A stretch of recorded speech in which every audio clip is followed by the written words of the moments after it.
बिस्मिल्लाहिर्रहमानिर्रहीम। अस्सलाम वालेकुम नाज़रीन, इरफान हाशमी आपको शो में खुशामदीद कहता हूँ। आज 9 फरवरी और दिन है बुध का। व्यूअर्स, ठीक 12 घंटे पहले मैंने एक वीडियो बनाई और आपके सामने हकाइक रखे कि 2 ट्वीट्स कर दिए गए हैं और शहबाज शरीफ साहब को जो बयानी की जंग जिसका आगाज़ बरतानिया से हो गया है, इसके ज़रिए दोबारा सादिक और अमीन की सनद दी जाएगी। पहले भी यही हुआ।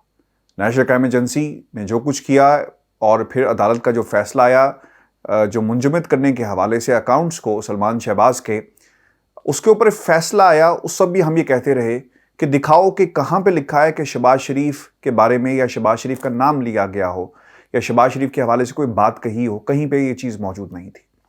और फिर इसको पाकिस्तान में मीडिया में जिस रिपोर्ट किया गया कि इंटरनेशनल सादिक और अमीन होने की सनद मिल गई और नेशनल क्राइम एजेंसी का बयान सामने आ गया और उनकी तहकीकात जो थी वो 20 साल तक और पता नहीं क्या क्या कहा गया कि रिकॉर्ड पर चीज़ें मौजूद हैं। तो ये सब चीज़ें एक बयानी की शक्ल में पाकिस्तान की आवाम के सामने रखा गया। रात 12 घंटे पहले 2 ट्वीट्स किए गए और फैसला भी नहीं आया था, पेपर रिलीज़ नहीं किए गए थे, लेकिन ट्विटर अकाउंट चालू हो गए और फिर उसके बाद हमने देखा कि पाकिस्तान के एक मीडिया पर इसकी खबर भी आ गई और डिटेल सामने रख दी गई और एक ख़ास एंगल से इस पूरे खबर की रिपोर्टिंग की गई। मैंने आपसे ये कहा था जब ये खबर रिपोर्ट हुई कि हम इंशाल्लाह आपके सामने वो तमाम हकाइक भी लेकर आएंगे और इस रिपोर्ट के अंदर और उस बंडल के अंदर क्या इंफॉर्मेशन मौजूद है वो आपके सामने रखेंगे। और अल्हम्दुलिल्लाह हम अपने वादे में कामयाब हुए। और व्यूअर्स, ये वो बंडल है जो नेशनल क्राइम एजेंसी का है और ये 500 सफ़ों पर इसके 500 सफ़े हैं जिसमें तमाम डिटेल्स लिखी गई हैं।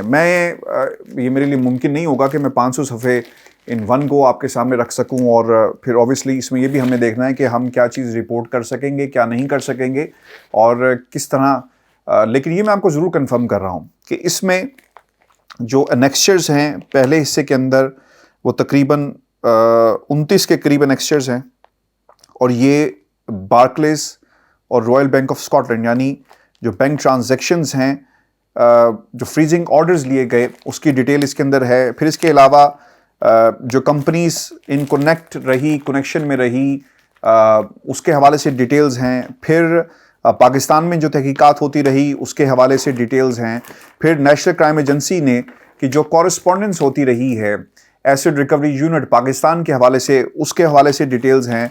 और फिर जो पाकिस्तान के मीडिया के जो आर्टिकल्स यानी जो खबरें लगती रही उसके हवाले से डिटेल्स हैं। पाकिस्तान के अंदर जो ट्रांजैक्शंस होती रही फेक अकाउंट्स के अंदर उसके हवाले से ट्रांजैक्शंस और उनकी डिटेल्स है। बहुत सारे चीज़ों को डिटेक्ट कर दिया गया है, हटा दिया गया है, पर्सनल इंफॉर्मेशन होने की वजह से वो उसमें शामिल नहीं है। और फिर सबसे इम्पॉर्टेंट ये है कि application for account freezing order Westminster magistrate court, जितनी भी जो नेशनल क्राइम एजेंसी की तरफ से एप्लीकेशंस दी गई थी एसेट्स को फ्रीज करने के हवाले से, इसका भी बाकायदा यहाँ पर हवाला जो है वो दिया गया है। अच्छा, अब इसको मैं 1 बाय 1 जो वीडियोस बनाऊंगा उसमें ये हकाइक आपके सामने रखूंगा और कोई मसाला नहीं लगा के, बल्कि जो हकाइक हैं उन्हें हम मिनोवन आपके सामने रखेंगे।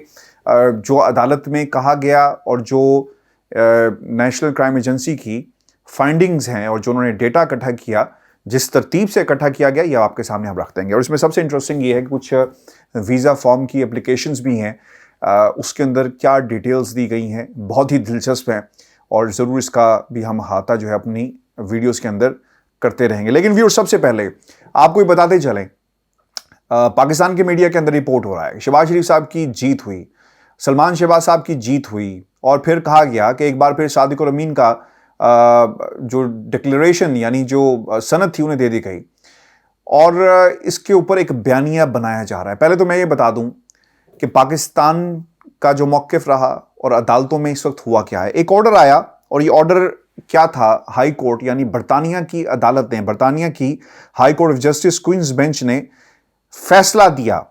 इसमें क्लेमेंट कौन से थे? जुल्फ़िकार अहमद और सलमान शहबाज शरीफ। ये दोनों अदालत गए। क्यों गए? इसलिए गए कि बरतानिया की मजिस्ट्रेट कोर्ट ने हुक्म दिया कि इस तमाम रिकॉर्ड को पब्लिक कर दिया जाए, पब्लिक इंटरेस्ट के अंदर। और क्योंकि इससे पहले 6 सफ़े अगर एक चैनल ने रिपोर्ट कर दी हैं तो फिर पीछे कोई जवाब नहीं रह जाता। लेकिन इनकी भरपूर कोशिश थी कि किसी तरह इस रिकॉर्ड को रोका जा सके पब्लिक होने। लेकिन मैं आपको ये बता दूं कि ये पूरा रिकॉर्ड नहीं है।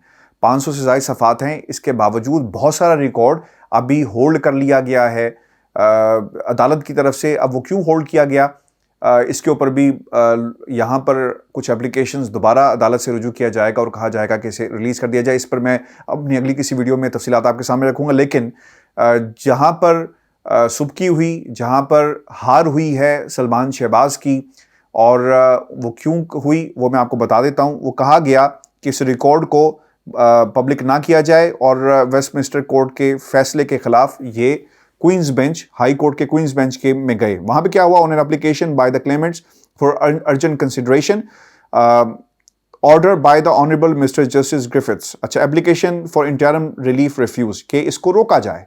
इस बंडल को जो पब्लिक किया गया, यानी पब्लिक से मुराद ये है कि 3 लोगों को दिया गया और हमारे सोर्सेज ने भी हमें ये दिया, और इस पर बाकायदा अदालत को ख़त भी लिख दिया गया है कि ये बंडल जो है वो हमें भी दिया जाए और जो बंडल रोका गया है उस तक भी रसाई हो सके, क्योंकि हकाइक पूरी कौम के सामने आने चाहिए। ये पब्लिक मैटर है और ये चीज़ को रोकना गलत होगा और सच के लिए गलत होगा।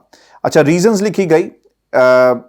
This is an application based on decision by district जज गॉडफ्री ऑन 10 जनवरी 2022। डिसीजन 10 जनवरी 2022 को एक ऑर्डर किया गया कि तमाम डॉक्यूमेंट्स जो हैं acid recovery unit, the government of Pakistan, Martin Bentham of the Evening Standard, Martin Bentham Evening Standard के हैं, और फिर एक और नाम लिया गया mister M Ali Shah of Geo News, a TV company based in Pakistan. The documents are propose to be release on at 4 PM today 8 February, यानी 8 फरवरी 2022 को ये डॉक्यूमेंट्स रिलीज होने थे। आपको याद होगा मैंने इस हवाले से एक वीडियो भी बनाई थी, लेकिन डॉक्यूमेंट्स रिलीज नहीं हुए। The first attempt to launch papers in support of the application was of technical reasons not successfully was on the 4th of February 2022। 4 फरवरी को रिलीज करने थे, नहीं हुए टेक्निकल ग्राउंड्स की वजह से, which was already living it very late. The propose challenge to the decision lacks substantial merit and even allowing for the suggestion that if more time were allowed, it might be improved. It does not justify the relief claimed. The district judge gave reasons for the decision and even taking account of the authorities now relied upon, they do not suggest that the decision was wrong. अच्छा, अब अदालत ने अपना फैसला सुना दिया कि जो फैसला था मजिस्ट्रेट कोर्ट का बिल्कुल सही था और ज़्यादा वक्त ना दिया जाए, ये भी लिखा गया। और फिर आखिर में दस्तखत हैं। The date of the service of this order is calculated from the date in the section below. और फिर इसको अदालत के इस फैसले के बाद इसको जो तमाम रिकॉर्ड है उसे रिलीज कर दिया गया। व्यूअर्स, ये बंडल के अंदर इंफॉर्मेशन क्या है, इस पर मैं वन बाय वन सारी जो वीडियोज़ हैं वो बनाऊंगा, लेकिन मैं आपको बता दूं कि हुआ क्या है।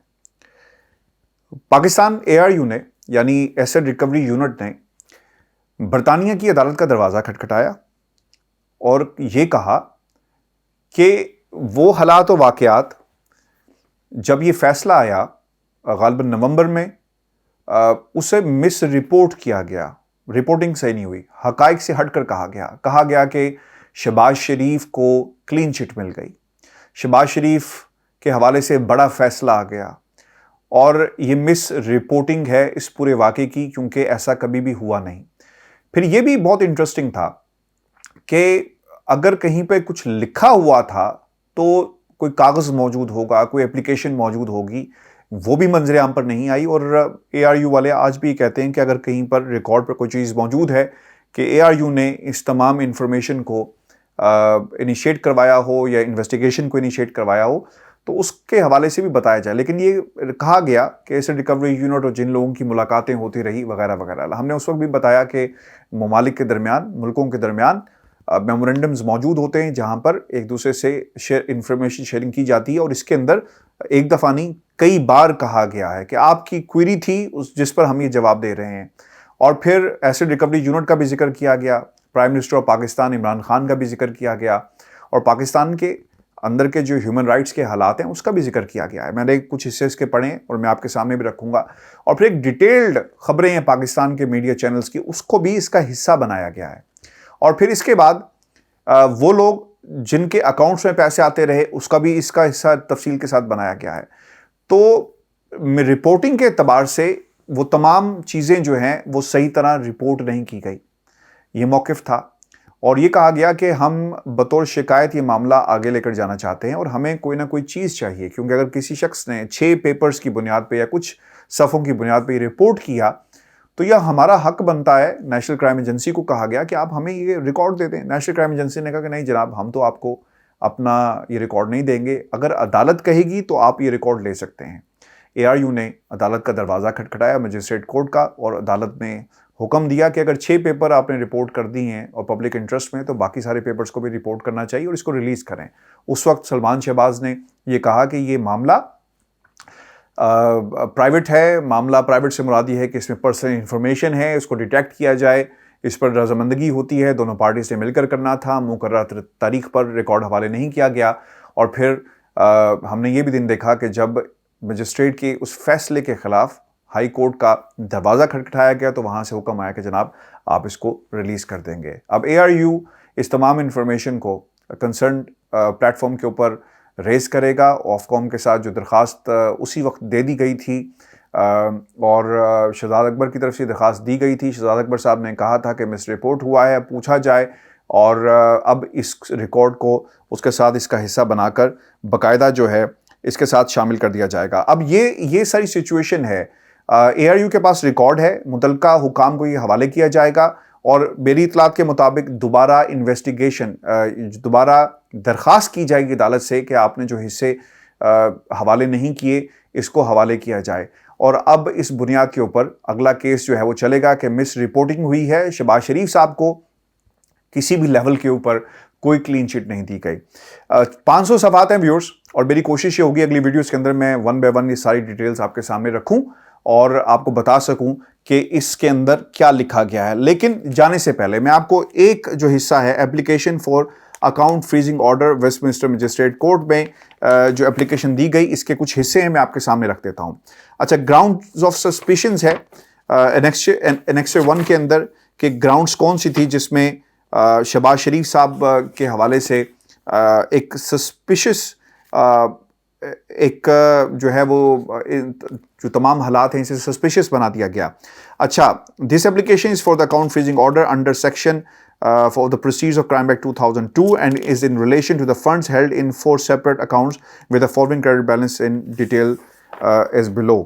ठीक है जी, शहबाज शरीफ साहब के हवाले से 4 अकाउंट्स का वो हवाला दिया जा रहा है। शहबाज शरीफ साहब के हवाले से नहीं, अकाउंट्स का हवाला दिया जा रहा है कि 4 के अंदर उनको फ्रीज करने के की एप्लीकेशन की गई है। अच्छा, एक तो RBS में था, रॉयल बैंक ऑफ स्कॉटलैंड के अंदर, HSBC के अंदर है, फिर दूसरा भी HSBC के अंदर है और फिर बार्कलेस में है।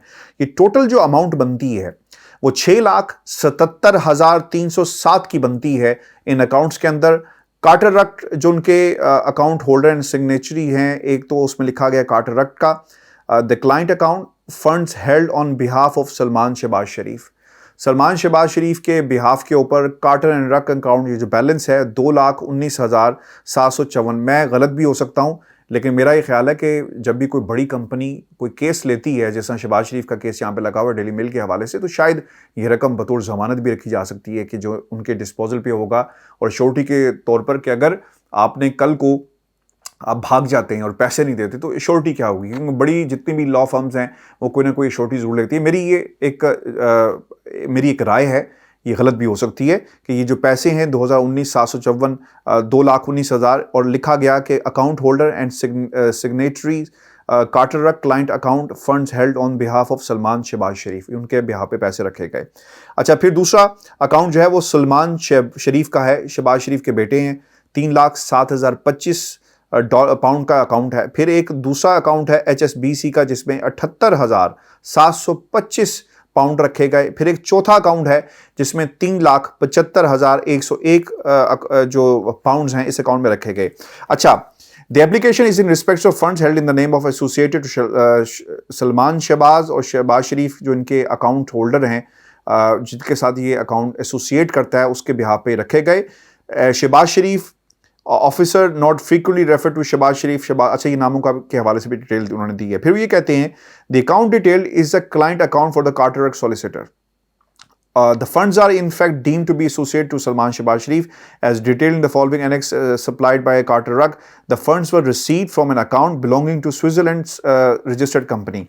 अच्छा, अब ये जो पैसे हैं ये स्विट्जरलैंड की कंपनी है जहां से ये रिसीव हुए, मखीनी एंटरप्राइजेस ऐसे।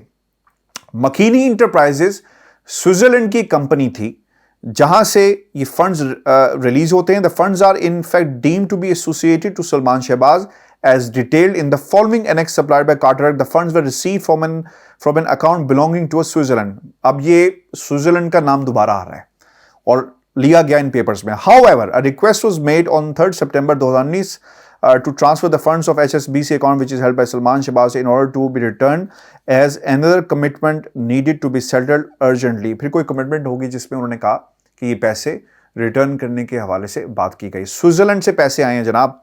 और छठे नंबर पे लिखा गया Salman Sharif is a 37 years, 37 साल उम्र है जी सलमान शहबाज की, पाकिस्तानी नेशनल हैं और यूनाइटेड किंगडम में रहते हैं। He is alleged to be the chief executive officer of Sharif group और इंडस्ट्रीज, शरीफ ग्रुप इंडस्ट्रीज के ये चीफ एग्जीक्यूटिव ऑफिसर हैं और शहबाज शरीफ के बेटे हैं। शहबाज शरीफ जो हैं उनकी उम्र 78 साल बताई गई है।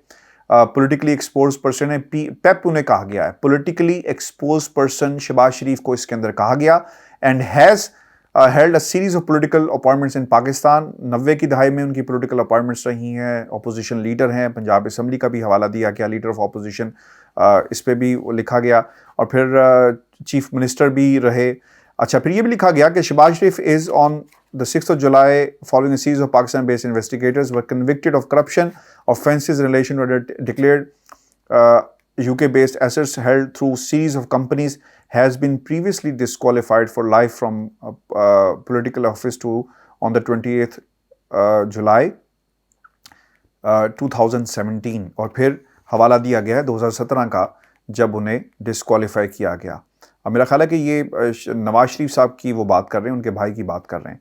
वो sentenced by the anti corruption code, 10 साल की सजा होती है, अ फाइन 10.6 मिलियन डॉलर्स का उन्हें जुर्माना हुआ।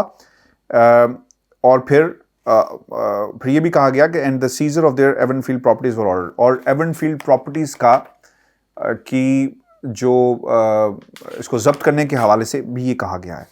Was further convicted in December 2018 related to his unexplainable ownership of steel mill in Saudi Arabia and sentenced to a further 7 years. अच्छा, ये वो सजाएं हैं जिसका वो हवाला दिया जा रहा है। शहबाज शरीफ is in turn currently being investigated by law enforcement agencies in Pakistan, और शहबाज शरीफ साहब को extensively मनी लॉन्ड्रिंग के हवाले से जो उनके ऊपर इल्ज़ामात हैं उसके ऊपर उनकी तहकीकात हो रही हैं, और 2 केसेस के अंदर उनकी बेल भी हो चुकी है। Salman Sharif is also subject of investigation Pakistan related allegations of money laundering, he is wanted. Salman Sharif, ये जो कागज़ हैं ये मेरे नहीं हैं, ये बल्कि ये जो कागज़ हैं ये नेशनल क्राइम एजेंसी के हैं, और जो एप्लीकेशन उसमें कहा गया कि सलमान शहबाज के वारंट जो हैं वो जारी हो चुके हैं and not back for jail issued against him accountability code of Pakistan, proclaim offender हैं जिनके बारे में ये लिखा गया है। और फिर 13वां number, I suspect that funds held in the above 4 accounts to be recoverable property. In brief, I suspect that these funds represents either in the whole or in part the proceeds of the criminality of Shehbaz Sharif and his son Sulaiman Sharif was conducted in Pakistan. I suspect, अच्छा अब ये ना suspect किया जा रहा है। जब आपने कोई केस अदालत के पास लेकर जाना हो ना, तो आप कहते हैं कि जनाब हमें शक है, और शक ये कहता है कि ये पैसे हम रिकवर कर सकते हैं, शक ये कहता है कि ये पैसे गलत तरीके से यहाँ पर आए, शक ये कहता है कि पोजीशन का गलत इस्तेमाल किया गया, और criminal offence conducted to be that of abuse of position, money laundering and fraud. फिर आगे लिखा गया कि आई सस्पेक्ट, शक है, if this conduct had taken place in the UK, और अगर ये यूके में सब कुछ हो रहा है, it would also constitute criminal offending contrary to common law. फिर वो कॉमन लॉ और बाकी प्रोसीड्स ऑफ क्राइम एक्ट 2002 का हवाला दिया गया, फिर फ्रॉड एक्ट 2006 का हवाला दिया गया, फिर ग्राउंड्स ऑफ सस्पिशंस।